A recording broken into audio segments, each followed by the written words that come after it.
The Somali movement from Minnesota to Selma is causing a lot of discussion online. And Black Americans are saying that they are trying to recreate the civil rights movement as if the struggles they are facing right now with immigration and papers is one and the same thing. Let's watch these clips and then I'll come back with more comments. But the movement is transformed from them and then to us. Boy. I told y'all years ago, there's a group of people that was hijacking the civil rights movement, the Civil Rights Act. Look at these Somalians recreating Selma. Y'all thought it was just the LGBTQ that was hijacking, the Civil Rights Act. Yeah, y'all didn't catch it last year when all these immigrants were talking about the Civil Rights Act? Yeah, because they were attaching themselves to something that was supposed to be for black folks. Just hijacked it from y'all. And a lot of y'all just go right along with it and ain't saying nothing against it. You just gonna allow somebody from another country to attach themselves to something that was supposed to be for you. That is sad. But here's the crazy thing. The Civil Rights Act was never meant for American citizens. It was meant for the people who weren't American citizens. Those who weren't considered American nationals. I said it before. I'm a natural born American. I don't need the Civil Rights Act. I was born here. If I actually applied the Civil Rights Act in my own life, personal life, I'll be denying myself of my natural right, my birthright, my American right. I know you guys seen that video of Jesse Jackson's son marching with Somalians and various other immigrant ethnic backgrounds, reenacting the Selma March for voting rights on behalf of my people. A lot of the people in our community find that that's very disrespectful, beings that any other day, I'm not saying as individuals, but a lot of people in general with immigrant backgrounds or what have you, regurgitate the white supremacist notions and rhetoric that Black Americans are criminals, Black Americans are baby mamas and baby daddies, we're culturalists, like I was talking about yesterday. You don't have any mutual respect for us, but then you want to take a page out of our book and use our ethnic legacy, our ancestors' legacy, to garner attention and sympathy for the problems that you're going through in this country as an illegal immigrant. It's one thing if you would have respect for us and have mutual respect, but you people do not have mutual respect for the foundation that was laid by my people and by our ethnic group of people. But you want people to feel sorry for you and rally behind you when you have problems. That's not how that works. And that's why we feel like it's disrespectful when you guys try to reenact that march or what have you. That's very, very disrespectful what y'all are doing. Because y'all never respect us any other day. We tell you to stop using the N-word. We tell you to stop regurgitating these white supremacist talking points that are detrimental to our community, and you still do it, acting like we don't stick together, acting like we're a degenerate class of people. But then you want to use our civil rights legacy to garner sympathy. That's bullshit. This is the most disrespectful thing I've seen so far in 2026. Let me read to y'all what it said on the sign, the big black sign with the white letters. It says, "We the people" means all people. And it says at the bottom, Immigrant Defense Network. This is All Lives Mattering us.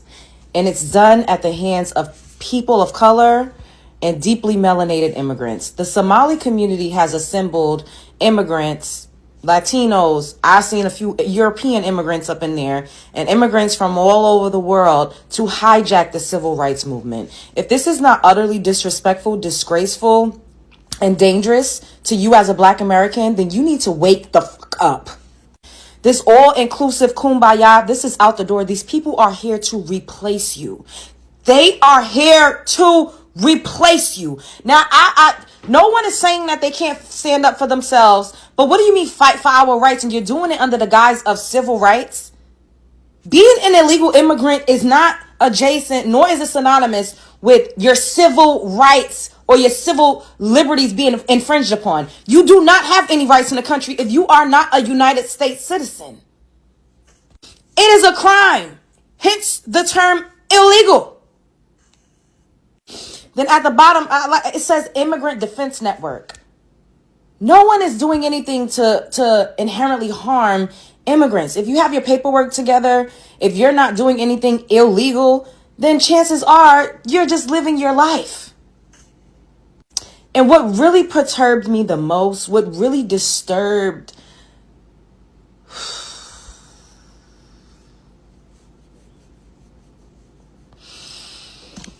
I needed a woosah. The fact that that Somali man stood up there and said, the movement has transformed from them and then to us and now. They're blatantly saying, fuck you, Black American. Civil rights, which your ancestors fought for, bled for, died for, got hung for. We were getting unalive to even go when we were voting. A lot of us were not even claiming our heritage so that we could keep our lives. We left our towns and our communities behind so that we could stay alive and keep our lineage going. Those of us who are still alive today, we are the ones that survived. We are the ones that made it through. We are the product of the ones that fought and prevailed. So for these immigrants to come over here, this is making me so angry. Like, I feel very emotional. I have to calm down. But for these immigrants to come over here and steal a movement that was created, curated, fought for, and literally built on the bloodshed of our You know, with what Black American ancestors were actually facing back then. So this kind of disrespect is having Black Americans saying, no, enough is enough. You the same guy that's trying to tell us you're not Black. So this is actually a serious conversation happening right now, and it's getting really heated. It involves Selma, history, identity, and a lot of people feel like a line has been crossed. Some are calling it solidarity, others are calling it straight up disrespect. So what is really going on? According to the Crips, recently videos have been circulating online showing people talking about March for Liberty connecting to Selma. And that wording alone has triggered a strong reaction, especially from the Black Americans, because to understand why people are upset, you first have to understand what Selma actually means. So back in the 1965, Black Americans were fighting for one basic right, the right to vote. And when they marched peacefully across the Enman Peters Bridge, they were met with violence. Brutal, televised violence. People were beaten, tear gassed, attacked, and the whole world watched. And the moment became a turning point for the Black Americans. So when people talk about Selma, they are not talking about a march. They are talking about a sacrifice, trauma, and very specific struggle that Black Americans went through.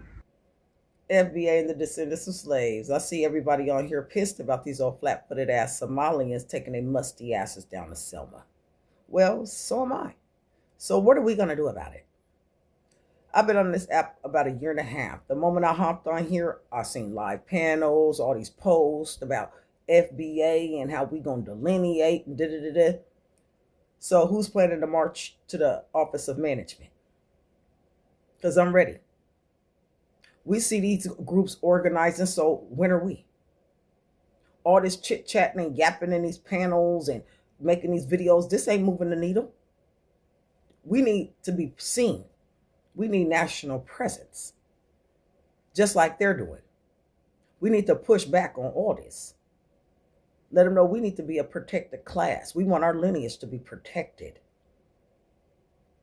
Everybody think the 14th Amendment, yes, they're dogging the fuck, they're dog walking that. And we got to cross our fingers that this summer that the Supreme Court upholds it for our ancestors. And what if they don't? What if they don't? we'll still be operating under this replacement theory and having all these different African groups coming into our communities, erasing us. Think it is cool to go march on Selma after we didn't already laid the pavement. These people ain't never had to sit in the back of a bus. They never had their cities bombed here.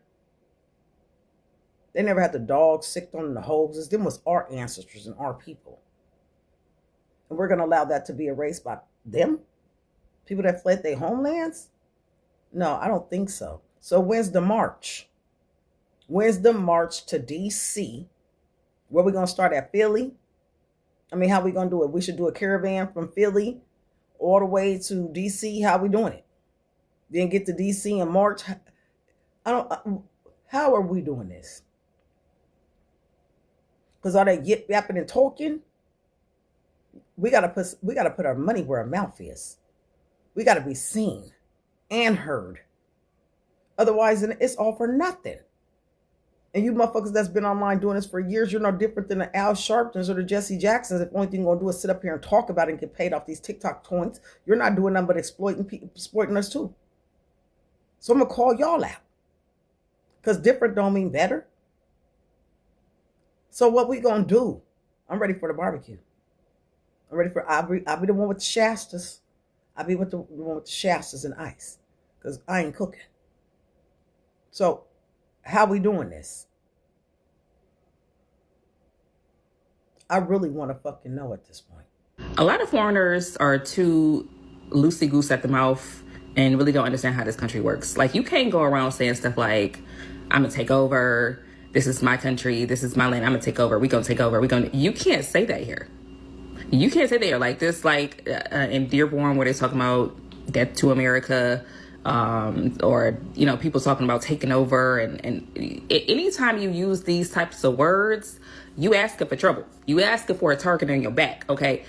These people obviously have not learned American history, okay? Black folks in America were never even talking about taking over anything. We just wanted our fair share. We just wanted to be left the fuck alone, right? And look what happens to places like Rosewood, Florida, Ocoee, Florida, Seneca Village, which is now Central Park, New York. Okay, look what happened to the most infamous Greenwood, Tulsa, aka the Black Wall Street. Burnt to the ground, bombed to the ground. Okay, folks, these folks, that they do not play when you talking about taking over. If they think you trying to take over anything, they come in. And they come in strong. So I don't know, you gotta learn the history of the place that you moved to before you come here, and especially before you open your mouth and start talking shit. I disagree 100%, and that I think that they should continue to say everything that they want to say when they want to say it. That's number one, because we need to know what's going on. And so when I see Somalis in Minneapolis and people across the United States of America feeling confident, I mean, even back in 2004 or 2024 during the election, we've seen a lot of people that weren't from here that was talking big stuff. And then all of a sudden they have a whole lot to say afterwards, because them and they people, as they were illegal migrants, was being deported back to the place that they came from. The other side of it that I don't agree with is she's trying to equate what happened on Black Wall Street or Tulsa and all of these other places to what is going on with illegal migrants or people that came over here on temporary protective status or asylum seekers and then became dependent on welfare and used it, while at the same time fraud is being perpetuated across the United States of America and money being sent back to where they came from. It's not the same.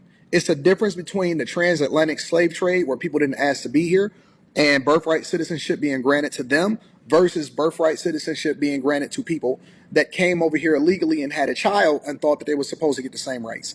One of the things that I hate, right, and you know me, I'm not on a Democratic plantation, nor do I advocate for people just based off of the color of their skin. But one thing that I absolutely despise is when black people try to equate our situation, as far as the history of black people in this country, to people that are foreign to the country that came over here voluntarily. It's not the same. It's not. You can never compare it. It will never be the same. And it's not something that we can go back and forth about. It's not the same. You come here, and especially before you open your mouth and start talking shit. Every year, people returned to Selma to commemorate the history, but recently returned to Selma to commemorate that space, different groups showing up, different languages being used, and that's when the tension begins. Some participants are framing their involvement in March for liberty, and for many Black Americans, that doesn't sit right with them, because to them, Selma is not a general symbol of freedom. It is a specific historical moment tied to their ancestors. So when that moment is being framed using broader language, it can feel like meaning is being changed. Some people are saying, how can you step into one of the most important events in Black Americans' history the next? Others are pointing out that struggles are not the same. The civil rights movement involved legal segregation, systematic oppression, and generation of disenfranchisement. And for them, history is unique. So when modern issues like immigration struggles are pressed alongside that, some feel like it creates a comparison that doesn't fully match. And that's where the word disrespect starts getting used. At the same time, not everyone see it that way. Some believe Selma has grown into something bigger, a symbol of justice that different communities can connect to. From that perspective, showing up is about solidarity and not repressment. But again, that's exactly where the disagreements happen, because this isn't just about one event, it is about something deeper. Who owns history memory? Who gets to participate in it? And who gets to define its meaning today? And that's why this conversation is getting so intense. For some, this is about protecting a legacy that was paid for by the ancestors by a real sacrifice. But others, it is about expanding their legacy into something bigger. Clearly, not everyone agrees on where that time should be. So what do you guys think? I want you to have a discussion in the comment section, and kindly remember to keep it respectful. Or is this solidarity, or does it go too far? Drop your thoughts in the comment section and tell me what you think. In case you're new on this channel and you love these kind of discussions, kindly hit the subscribe button to join our family. Thank you so much for watching. I'll see you in the next one. Bye for now.